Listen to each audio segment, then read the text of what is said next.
certaines associations dénoncent le bien-être animal en faisant des vidéos qui sont plutôt trash, enfin même très trash, dans le but de dégoûter le consommateur. En fait, c'est un style de propagande pour faire changer les consommateurs et les faire suivre leurs mouvements. Bien qu'on élève les animaux depuis des milliers d'années, l'élevage moderne soulève des questionnements quant à la qualité de vie des animaux. De nombreux documentaires et reportages ont sensibilisé les consommateurs quant à la qualité de vie des animaux d'élevage, ce qui met de la pression sur les producteurs. Pour moi, le plus important, qui permet de rendre des animaux dociles et coopérants dans tout ce qui touche à l'élevage, c'est la relation entre l'homme et l'animal. Nous sommes étudiants en école d'agriculture. C'est vrai qu'on parle souvent du bien-être animal. Nous voulons en savoir plus. Nous allons rencontrer 4 éleveurs. Allez, on y va.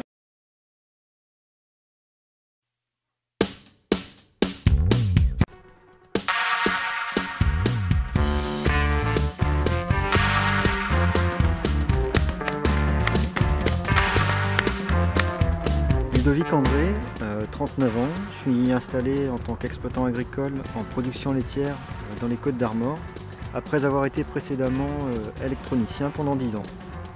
Donc, je suis installé sur une exploitation lait conventionnelle, sur une surface agricole de 50 hectares, avec 42 vaches laitières.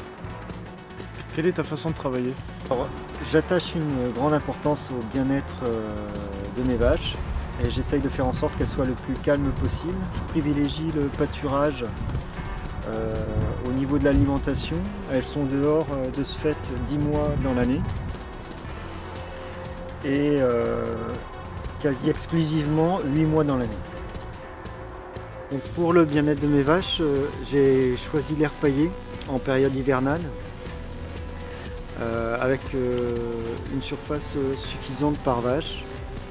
Et un nombre de cornadis suffisant aussi pour qu'il n'y ait pas de compétition à l'auge pour l'alimentation. Le bien-être animal, moi ce que je pense, c'est aussi le bien-être de l'éleveur. C'est-à-dire que si moi je me sens bien dans mon métier, si on me reconnaît dans ma mission, eh ben, je sais le transmettre à mes animaux et les animaux s'en ressentent. Ce dont je suis fier aussi, c'est de pouvoir accueillir des gens sur mon exploitation, en l'occurrence régulièrement des touristes. Et c'est de recréer ce lien qu'ils ont perdu avec l'agriculture en leur expliquant simplement mon métier. Donc là, je fais un pré-trempage aux vaches. C'est un savon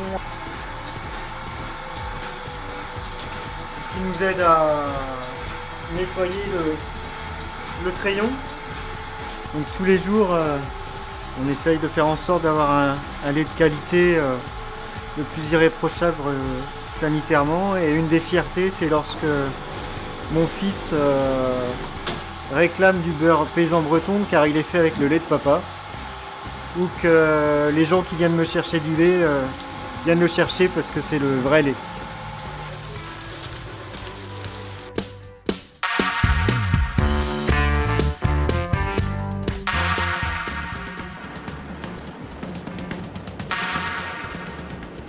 Le paillage il est réalisé une fois par jour, ce qui nous permet d'apporter de la paille fraîche tous les jours aux animaux, parce que les truies ont besoin de fibres, elles aiment manger de la fibre.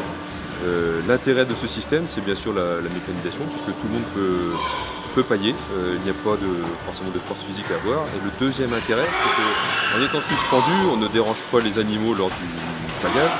Et cela permet aussi de ne pas rentrer d'autres véhicules à l'intérieur qui pourraient entraver notre biosécurité, c'est-à-dire le souci sanitaire de nos animaux, ne pas rentrer de germes, dans ce que nos animaux soient le plus tranquilles et le moins perturbés le possible. Bonjour Jean-Marie, peux-tu nous présenter ton élevage? Donc ici nous sommes sur un élevage de 750 truies, avec une particularité où les truies sont sur paille durant leur gestation, donc quand elles attendent leur petit. Ce choix de bâtiment, nous l'avons fait pour plusieurs raisons. La première, c'est que nous disposions de paille. La deuxième, c'est que nous voulions un bâtiment différent qui convienne aux gens qui y travaillent, puisque nous sommes 8 à travailler. et qui conviennent aux hommes et aux animaux. Alors nos truies elles sont en liberté, donc un grand groupe, un seul groupe. Elles ont le choix de l'alimentation puisqu'elles sont autonomes pour leur alimentation, donc leur ration est calculée bien entendu pour répondre à ses besoins au plus près de ses besoins, ce qui est très important. Et par contre elle a le choix de manger en libre service quand elle a envie. Au niveau le choix de la paille, c'était pour un confort pour les animaux qui nous paraissait à nous important. Et en face de ce produit qui est la paille, donc il fallait trouver une solution puisqu'ici nous sommes plusieurs à travailler, notamment nous avons des femmes avec nous, et c'est comment faire pour pallier au travail mécanique de façon à ce que pour que les animaux soient en bonne condition, il faut que les éleveurs qui travaillent soient aussi en bonne condition. Donc du coup nous avons fait le choix de mécaniser le bâtiment au maximum. Comme vous pouvez le voir, les animaux ils ont liberté, ils ont de la place, mais ils dorment toujours en groupe, toujours les uns avec les autres. Les truies ont besoin de dormir en groupe. Donc c'est pour ça que vous les voyez couchés comme ceci. La préoccupation principale quand on est éleveur, c'est de placer toujours l'animal au centre de tout ce qu'on a besoin de faire comme choix. Pour nous bien sûr, mais la préoccupation principale reste l'animal, c'est le plus important. Donc est-ce que tu peux me parler de ton parcours professionnel et pourquoi tu as choisi ce métier? Oui, donc avec mon épouse qui est installée avec moi, donc nous avons fait d'abord un BTS agricole, ensuite une deuxième formation, Bac plus 4, en agricole et agroalimentaire. Et ensuite, donc nous avons travaillé à l'extérieur, moi en élevage et mon épouse en centre de formation, avant de revenir s'installer sur l'exploitation. Ce choix de métier, c'est un choix de passion. C'est le métier que je veux faire, que j'ai toujours voulu faire. Mon épouse, pas du tout, parce qu'elle n'est pas issue du milieu agricole. Mais donc c'est une passion certainement qu'elle devait avoir et que j'ai pu lui transmettre aussi un peu.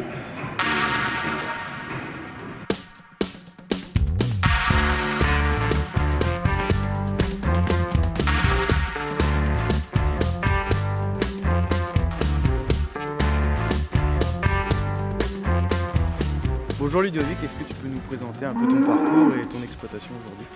Je suis installé depuis mai 2010 et j'élève 80 vaches allaitantes de race limousine en Bretagne et sur une exploitation de 93 hectares. Donc on peut voir que tu as un bâtiment récent, donc en quoi il participe au bien-être animal aujourd'hui? J'ai décidé de faire ce bâtiment semi-ouvert pour le bien-être des animaux et de moi-même. Donc déjà pour le soleil du matin qui assèche la litière. Donc un gain de paille sur la durée. Chaque vache dispose d'une place au cornadi à la table d'alimentation pour manger sa ration. Elle dispose de foin à volonté. Et quant aux veaux, ils disposent de 2 grandes cases de 50 mètres carrés pour y trouver leur confort et leur bien-être également. Je paille régulièrement le matin et le soir, selon la période et selon le temps. Comme ça, pour les veaux, ça leur permet d'avoir des trayons, une mamelle propre de la vache, quoi. Donc ils vont téter plus facilement. Qu'est-ce qu'elles mangent tes vaches? À partir du printemps, les animaux sont dehors, donc uniquement au pâturage, jusqu'à l'automne. Et à partir du moment qu'elles rentrent en bâtiment, elles reçoivent 2 tiers d'ensilage d'herbe et 1 tiers de maïs ensilage.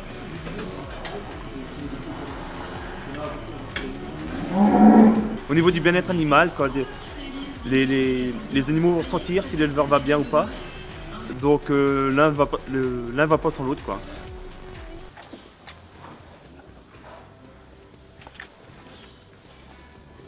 Donc j'aime bien mettre la radio dans le bâtiment pour habituer les animaux à différents bruits et vraiment moi je trouve ça super agréable, quoi.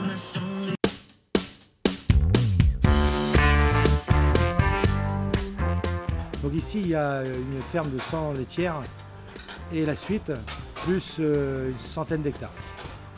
Donc le bien-être animal, ça a toujours été une préoccupation pour nous depuis 20 ans. Du fait que, comme vous voyez aujourd'hui, quand vous allez le voir, les vaches sont sur paille et sont très très propres. Maintenant, à la suite, on pensera plutôt au bien-être de l'éleveur. La passion de ce métier, on l'a eu depuis le début. Moi, en tous les cas, je le voulais depuis le début.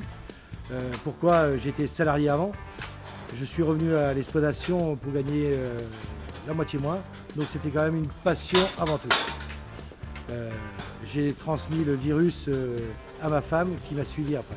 Et les futures vaches sont sur une aire paillée, donc paillée 3 fois par semaine. Elles s'amusent dans la paille. Si elles étaient stressées, elles ne viendraient pas proche de l'éleveur. Pour les vaches, c'est en logette paillée.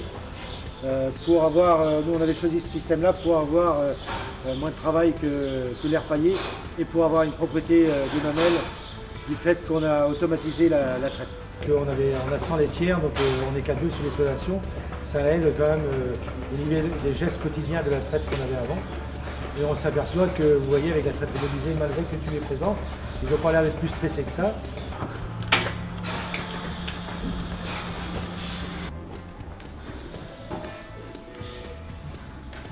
On s'aperçoit que les vaches sont bien ici aussi.